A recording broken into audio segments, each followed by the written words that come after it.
السلام علیکم ورحمۃ اللہ وبرکاتہ. جی آپ کون؟ یہ نمبر کس کا ہے جناب؟ جس کو فون لگایا اسی کا رہے گا نا یار. آپ کو کس سے بات کرنی؟ ہاں میں نے انٹرنیٹ پر ایک کتاب پڑھا بنام حدیث کے دشمن. اچھا اسی میں ملا تھا. کیا آپ صوفی مفتی محمد کلیم رضوی بول رہے ہیں؟ ہاں میں ہی بول رہا ہوں اور میری ہی کتاب ہے. بولیے کیا کام ہے؟ ہاں جی میں عبداللہ مدنی ممبئی سے. اچھا آپ سے مناظرہ کرنا ہے. کہاں ملیں گے آپ؟ مناظرہ کیجیے گا. جی فون پہ ذلیل ہونا ہے یا میرے گھر کا پتہ دے دوں؟ ہاں پتہ بھی دے دیجیے اور جو میں سوال کر رہا ہوں اس کے جواب بھی دے دیجیے. اچھا ساکن آقا کا نام سنا ہے ممبئی میں؟ ہاں جانتا ہوں میں. گھاٹ کے اوپر ویسٹ کرلا ویسٹ اندھیری ایسٹ میں پڑتا ہے. اچھا ساکن آقا کے پاس ہے 90 فٹ روڈ. ہاں ہاں 90 فٹ روڈ پہ ڈسوزا بلڈنگ. اس کے پیچھے ہے LBS نگر, لال بہادر شاستری نگر. اچھا اس کے پاس ہے ویشالی میدان. وہی فقیر کا غریب خانہ ہے قصر ابو حنیفہ. اچھا جی اور نمبر یہی ہے جس پہ آپ بات کر رہے ہیں مجھ سے, 9146 122 911. اچھا اور کچھ تفصیل دوں؟ یہی نمبر ہے. یہی اور ایک نمبر ہے 9820 9820 67270. اب اور بھی کچھ تفصیل دوں؟ ہاں نہیں اتنا کافی ہے. انشاءاللہ جلد ہی ہم 10-20 علماء اہل حدیث آپ کی خدمت کے لیے پہنچ رہے ہیں آپ کے پاس.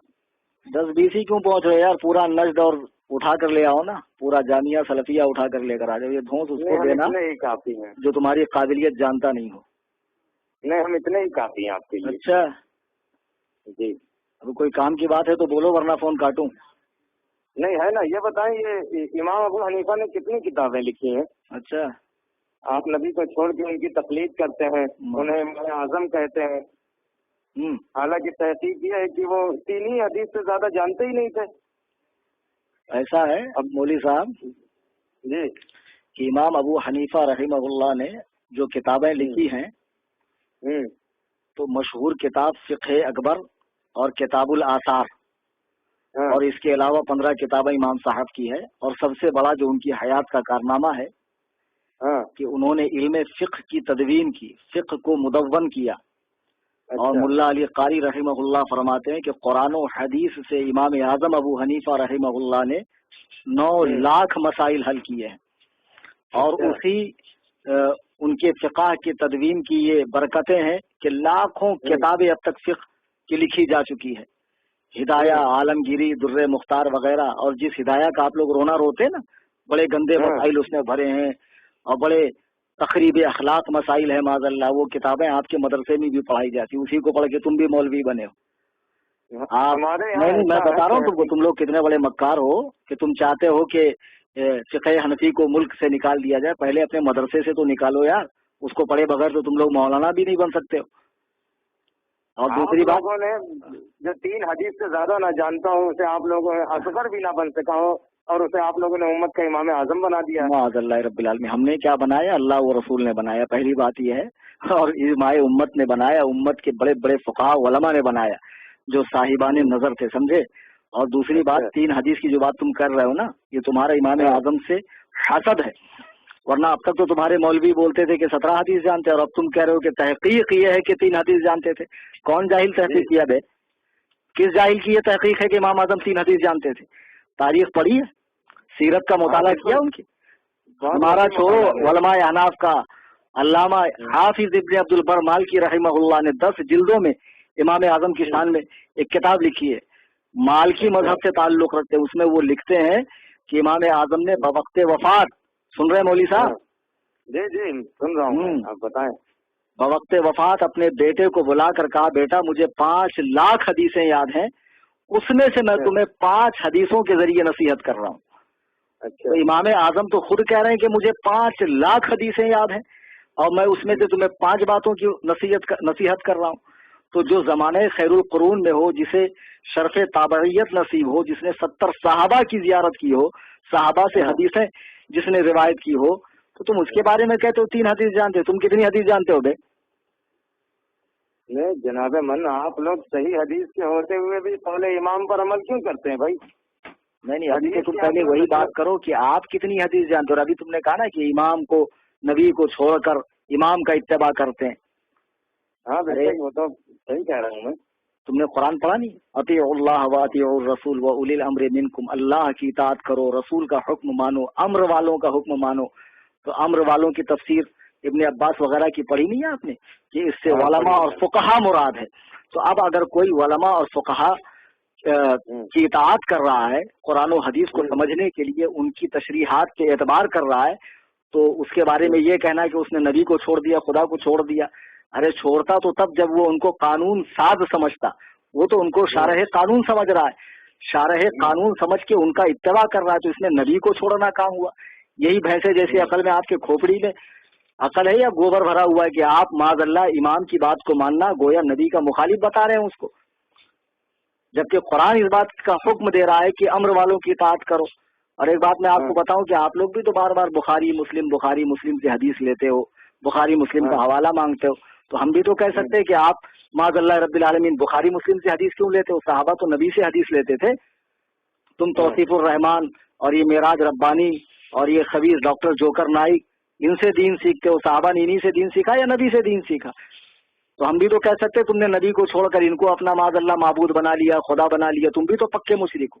بات کرنے سے پہلے سوچا کرو مولوی صاحب. جناب من آپ لوگ صحیح حدیث کے ہوتے ہوئے بھی قول امام پر عمل کیوں کرتے ہیں بھائی؟ حدیث کے اصل دشمن حنفی ہیں یا اہل حدیث؟ معاذ اللہ.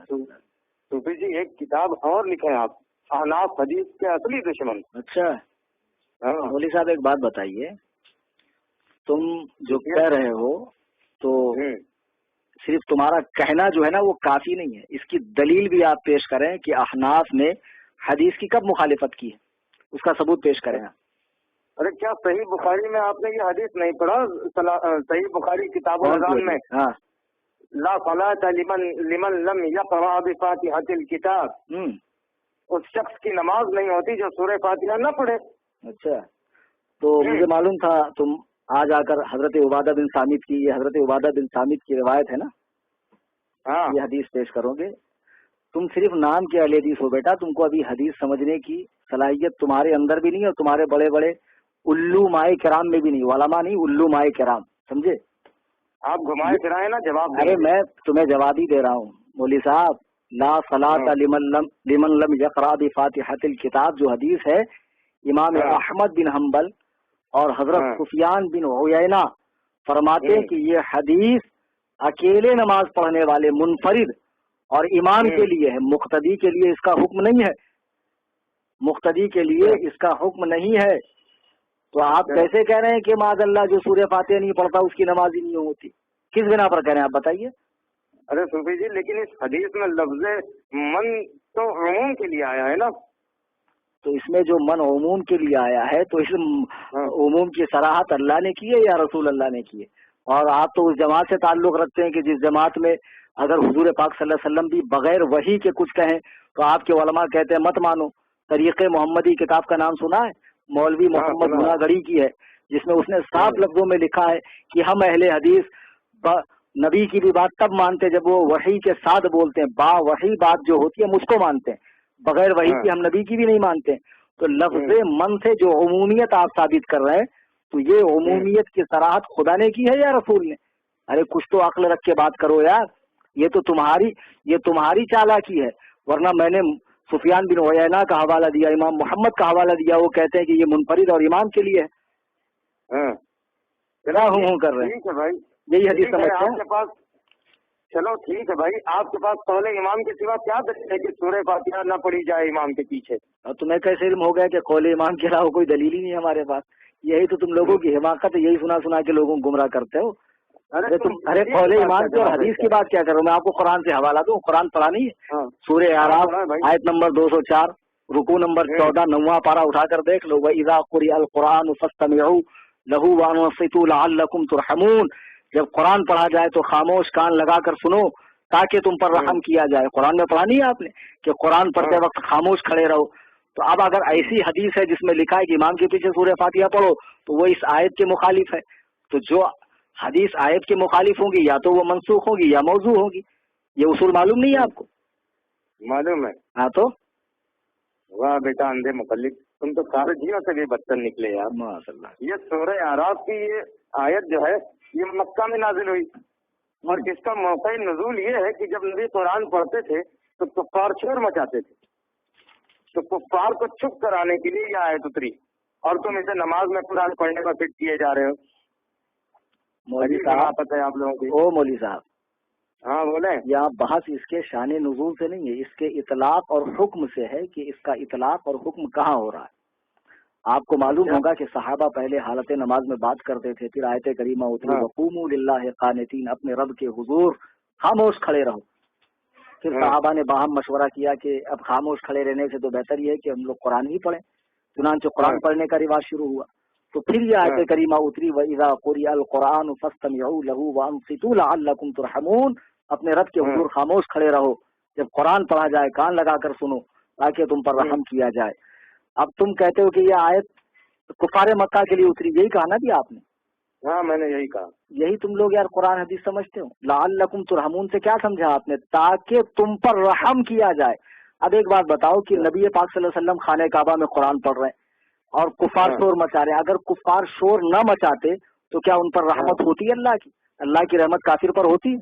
قرآن پڑھا نہیں؟ وَنُنَزِّلُ مِنَ الْقُرْآنِ مَا هُوَ شِفَاءٌ وَرَحْمَةٌ لِّلْمُؤْمِنِينَ، ہم نے اس قرآن کو نازل کیا ہے جو شفا ہے اور رحمت ہے مومنوں کے لیے۔